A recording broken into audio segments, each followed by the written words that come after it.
Good afternoon, everyone. Thanks for coming in the afternoon. My name is ARAS Bilgen. I work in the UX team at Garanti Technology. Garanti is a subsidiary of BBVA Bank, but we're completely based in Turkey. But we do have some other banks that we work with externally within the NEAR region. I am very glad to be here today because everyone is talking about research. We heard this morning how to, the best way to learn from research, act as learners, as designers, and ways to share them. Matt just mentioned ways to discover things and know and go in iterative ways to incorporate those into your projects. In my own experience, I had a chance to work in a large company, more than 100,000 people. I had a chance to work with really small companies. I had a chance to support startups. I had a chance to do research in a bank, in e-commerce sites, and many, many other verticals. And whenever we start a new project, and when we say, what about research, this is the reaction that we got. No one actually wanted to start research because they already knew what they wanted, right? And they had a lot of preconceptions about what research is without really understanding what it actually entails. For example, they said, well, we know what the users already want because we asked them. Well, it's not about asking the users what they want. If you ask the users, they're going to give you an answer just because you ask. So this is not a valid way of conducting user research. User research has a particular method and things that we need to pay attention to be able to get to good answers. The other misconception is that it is pure science. They say that, well, we don't have PhDs to conduct user research, that's why you can't do them. Well, it is actually true. There are some methods, there are some very particular methods that require a highly advanced understanding of human psychology, anthropology, and statistics. But there are hundreds of millions of permutations of different research methods that you can use within your studies. So while it's not necessary to have a PhD on board, it may help. But if you don't have a PhD, or even with a master's degree, you can still do research and get some useful insights from that. The other one is that user as a witchcraft. They say, well, we don't have the insight to understand the users. When you do user research, it is not required to call up upon some celestial beings. You don't need to have some magical powers. Your lifestyle doesn't imply anything. Your education doesn't mean anything. I have heard the phrase, well, we're engineers, we can't do research. That is absolutely not right. But unfortunately, people think that it is one barrier between them and doing research. They also think that research is expensive. Yes, some research methods can be expensive. If your project is calling for a multi-month ethnographic study in a remote region with very specific users, yes, you are going to pay for that. But for everything else, you don't actually have to do that. As I mentioned, there are many, many different ways of doing research, and I'm very sure that one can be customized for your project. We are going to talk about one today. I'd also say that actually not doing any user research is an expensive ordeal. You may have seen this device. Do you recognize this? Have you seen it?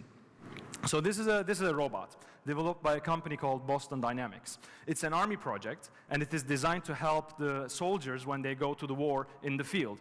It is designed to carry heavy loads, and it is a very special robot that can climb terrain with no problems. I'll show you a video of that. Can we actually take the video?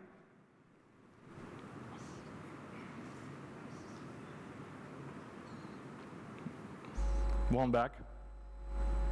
Go ahead.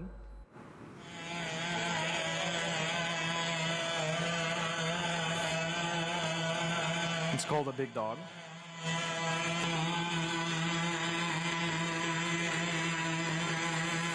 So you get the idea. This is a big military robot that is designed to, go over terrain and, do things. So they gave this to a US military squad. They gave it to the Marines, in Turkish Deniz Piyadeleri, to take on a mission and said, well, here's your new equipment. It's very strong. Do something lovely with it.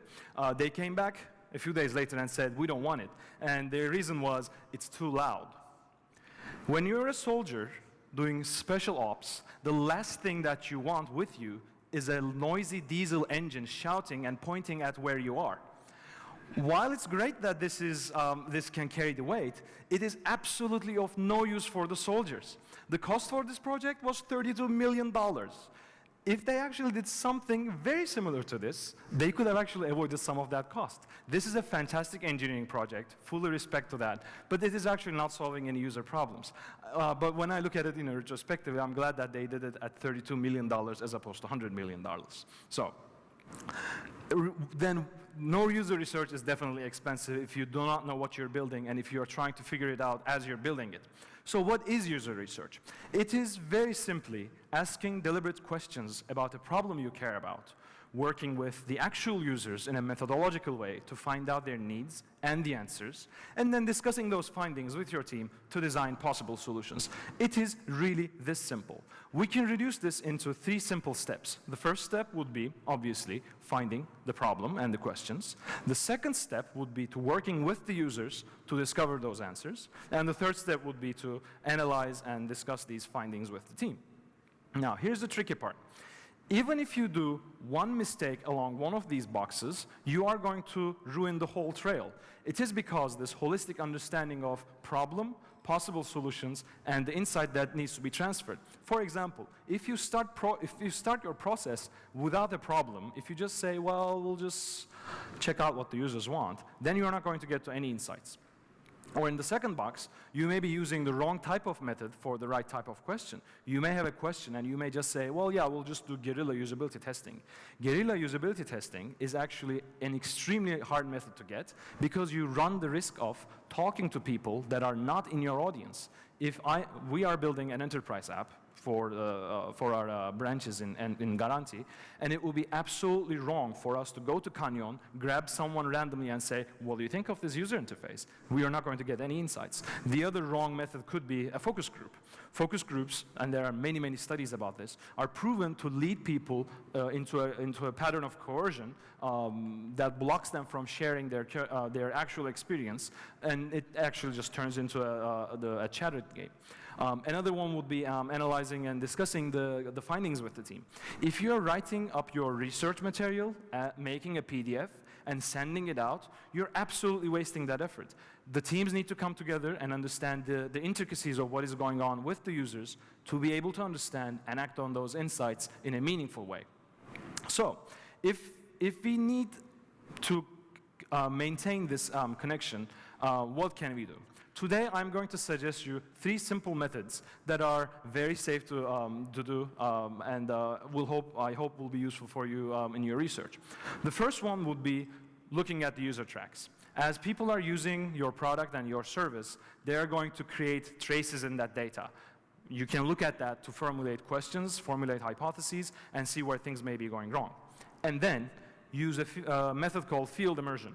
This is a very quick, very focused field trip that allows you to understand your users in their naturalistic context and have a connection with them, seeing them work in their own environment. And finally, a method called snowball meetings, where you are sharing your insights, analyzing data together, and making sure that everyone in the organization knows what these things are about. So let's go ahead and dive into the details. As I said, as people are using your product or your service, they are creating little traces in your data. And if you have a system to capture these, you can go back to this data and understand what may be going wrong. For example, if you have an analytics in place, you can look at the top entry and exit paths. You can look at what people are searching on the site, what people are searching to get to the site. You can look at bounce rates, where are they coming in and going, how much time they're spending on their sites, and you can look at the visitor flow, how they come into the site and walk through the site or your service to get to places. If you don't have analytics, you probably have some usage data. This can be anything from your log files down to very simple database queries that you can pull to understand. For example, what are the top features that your users are using? What are the collection sizes? And by collection sizes, I mean if you have an e-commerce site, what is the average cart size? If you have a music app, how many songs do they keep? So those are the collection sizes. Have a look at time of use. Are you an app or a service that is used throughout the day?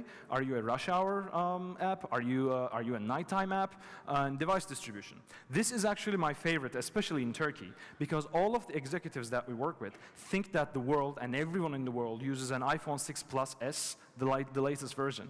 But when we actually show them the distribution of the devices of their current site, they see that there may be people who are using a Samsung Galaxy S2 from 2005. That's a very big eye-opener for them, and gives you a lot of insight about the problems that you need to solve. And finally, look at user content. This can be anything from the data that the users input into their application, all the way down to the comments that they enter in the App Store, anything from the calls that the complaints that they get out to you. If you have access to a call center, that's a brilliant, brilliant source of insight, because you can listen to the conversations for the complaints and get actual insights from those calls. You can think of that as a one-way interview. They're talking, you're not allowed to talk, but you're actually listening and trying to figure out what's going on. So this is the step where we are seeing what is not working and what we can do better. So on day one, spend time and identify the numbers that describe user behavior, try to make sense with them, work with the team to get more if you need, and then try to understand what's behind that on the second day to prepare for your next step. The next step would be field immersion. This is the time where you go out to the field and actually do some research. Well, when you say field, people are sometimes scared because it sounds like, oh, field research, it's something that the PhDs might be doing, but it's actually fairly simple. I worked in a company called Çiçek Sepeti. I hope you have received and used that company in good moments. It's like 1-800-Flowers or Pro Flowers in terms of gifting. One of the things that Çiçek Sepeti was proud of was building all of the systems internally. So they built the website, they built the app, but they also built the back-end systems, like the systems that the florists use. And those were not very nice when we started with that. And we discovered that the developers that worked on those screens have never talked to the florists that actually use those screens. So what we did was we went out and we made flowers. The day started at 5 a.m. in the morning at the flower auction out in Ayaza. We were waiting in the line with like everyone else, and we picked up bunches of flowers. They are not the nice flowers that you get in the arrangements. They are just cut from the field, bunched up there, and sold at prices. You haggle, and then you get some flowers for your daily work. We went back to the office, trimmed them down so that they can actually be used throughout the day, and then we were ready for our first order. This is the master florist in the company. He was helping us that day. But our deal was the first orders will come, and he's not going to touch. He'll just watch and direct. So the first orders came, and that was where the fun started. You know, this was the time where we started seeing, well, would it go back? You know, how many of the stems do I need? Do I need more greens and all that? And all the time he was just looking and not touching and probably thinking, what the hell are these guys doing? He could probably make this arrangement in 2 minutes. It took me about 30 minutes, and it wasn't still great. Well, it wasn't over, because there were a lot of things that I needed to do. I had to find the order number, make sure that I take a good picture of it for quality assurance purposes. I had to make sure that the gifts are right. I had to make sure that the printout was right, and then cross-checked it with a guy who was supposedly the delivery guy, but for that day, we actually went out to deliver. If you live in Istanbul, you know that what a joy it is to drive around in the area to deliver a flower that you didn't know how to make, and you know, this becoming your first delivery. And no stress, because Çiçek Sepeti had this one like 90-minute delivery guarantee. So that day was absolutely a blast. Here's why. This was the headquarters. This is where we actually built those systems. And this was the environment that this thing was used. We had the same problem everywhere, I mean, in the bank as well. We are very blessed to have fantastic working spaces. We're just bathing in technology in Garanti. But when you go to a branch, for example, in one of the eastern provinces, things are very different. And being able to see this is an extremely valuable input to your research experience. You may be tempted to go in and say, yeah, you know, I'm going to book this tomorrow, and I'm going to ask my users whatever I can ask to get an insight. Don't do that. There are two terrible questions that you can ask your users in this context. The first one would be, what do you think of this feature? Because this is an attitude question. This is about thinking, this is not about doing. This is not about experience, this is about what they think. So they're going to tell you what they think that you need to hear. The other terrible question is, how would you design this? They're not designers. This is not a way to belittle them or say that they're less than us, but they actually do not have the context that we have in order to design this and make it work for everyone involved in the organization. So if you ask this question, the answer would be as a very screen-based optimization that will only work for that user. So instead, focus on their behavior. Ask them how they do a particular thing. Ask them, you know, when the last time that they did, you know, a particular thing. Or if they just talk about it, ask them to do it with you, and so that you can see what is going on. This step was looking at what they are doing and trying to understand what they were doing. Identify the questions on day 3, and on day 4, spend half a day doing the visit, and then spend the afternoon organizing your notes. And then, as a follow-up, start analyzing things, start going through and organizing themes. This will be followed by the time and the activity where you start analyzing that data. You probably would have taken notes, you probably would have taken pictures, you probably would have taken codes. They are now all over the place. You need to now put them back together for people who were not there with you to understand what the problem was. And you can do this by focusing on the research questions. When you go out into the field, you will be exposed to a wide variety of things. But you probably have like 2 or 3 things that you need to, you are focusing on. Try to keep that focused. Group relevant teams together. You can do it easily on Post-its or whatever, or whiteboards, your method of choice. But when you're doing the grouping, also pay attention to outliers, things that completely surprise you. Also keep in mind that you are going to hear bad news. You are going to hear that the big project that big powerful executive wanted will actually fail. Include that in your report too, because that is the valuable information. And when you are sharing this, always frame the conversation about the problem. Briefly tell them what you have done, and try to pull them into the activity that you have done. Share 5 to 8 findings, that will be a good enough conversation, and show your research material. Remember, they were not there with you. They probably have never been there. So sharing videos, sharing little codes, sharing pictures would be very useful. And be transparent about your process. You spent only half a day doing the field research. It is okay to have gaps. It is okay to miss things, and it's okay to admit these things.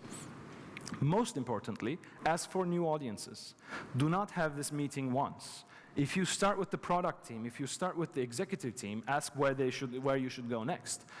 It is highly likely the case that you are going to spend that particular week doing the research, and the following month talking to people about the outcomes of that research so that you can get everyone on the same page, hear their comments, and maybe go back and do it again.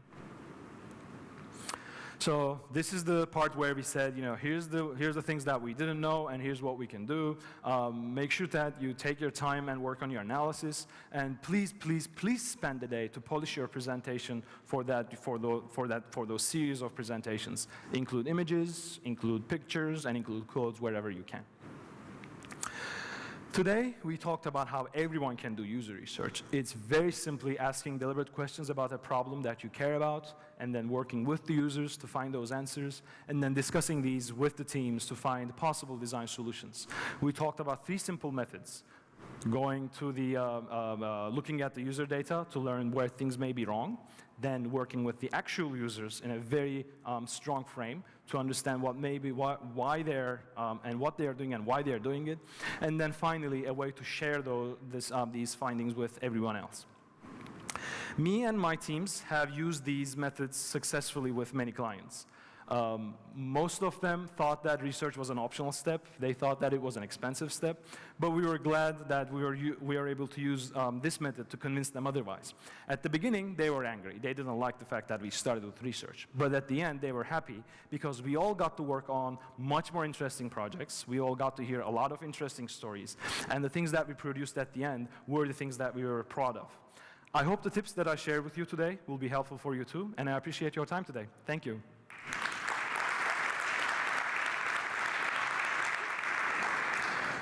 I have 1 minute for questions.